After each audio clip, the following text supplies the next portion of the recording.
Ukisikia kaa, wewe kimbilia nyumbani. Sawa? Bano. Ngoja msasa. Bwana. Nenda hapo.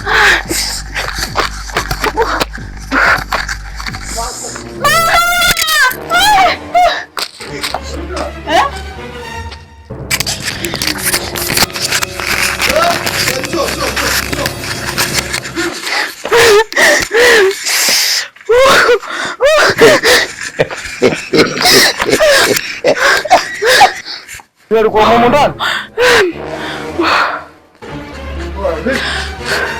Umeita mchongoza wao.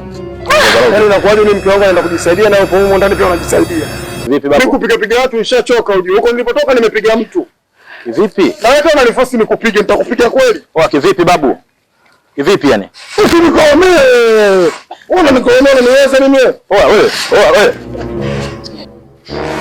Sikiliza mke wangu. Ile ngoma ngumu. Sawa eh?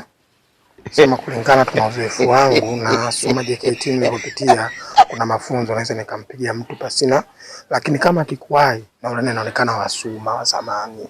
Sawa eh? Kwa hiyo nyumbani unapajua, funguo inapokaa unapajua. Ukisikia kaa wewe kimbilia nyumbani. Sawa? Naona ndakuita hapa. Mimi narudi tena. Bora itasahau mwanangu. Michoro gani unaletea? Kivipi? Eh? Mke wangu mimi mtoto ametasahau, mke wangu ndio atamsahau mimi. Unazingua. Mwanangu sikiliza, unajua unatafuta kifo ujue. Baba unahitaji kifo ujue babu. Babu.